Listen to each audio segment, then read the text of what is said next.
দীর্ঘ ১৭ বছর পর রাজধানীর নয়াপল্টনে বিএনপির কেন্দ্রীয় কার্যালয়ে বসেছেন দলের ভারপ্রাপ্ত চেয়ারম্যান তারেক রহমান।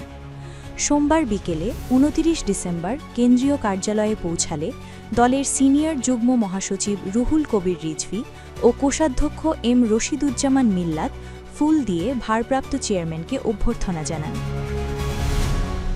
এ সময় বিএনপি চেয়ারপারসনের উপদেষ্টা বীর মুক্তিযোদ্ধা আব্দুস সালাম, যুগ্ম মহাসচিব হাবিবুন নবী খান সোহেল, দলের অঙ্গ ও সহযোগী সংগঠনের কেন্দ্রীয় নেতা এবং কেন্দ্রীয় কার্যালয়ের কর্মকর্তা-কর্মচারীরা উপস্থিত ছিলেন। নেতাকর্মীদের উদ্দেশ্যে তারেক রহমান বলেন, আজ এখানে কোনো অনুষ্ঠান নেই। রাস্তা বন্ধ রাখলে সাধারণ মানুষের চলাফেরায় অসুবিধা হবে, তাই আমরা চেষ্টা করব রাস্তাটি যত দ্রুত সম্ভব খুলে দেওয়ার জন্য, যাতে সাধারণ মানুষ স্বাভাবিকভাবে চলাফেরা করতে পারে। তিনি আরও বলেন, আপনাদের সঙ্গে নিয়ে যখন কর্মসূচি দেব তখন বক্তব্য রাখব।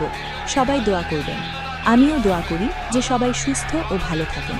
আমাদের যার যতটুকু অবস্থান আছে সেখান থেকে আসুন আমরা দেশটাকে নতুন করে গড়ে তোলার চেষ্টা করি।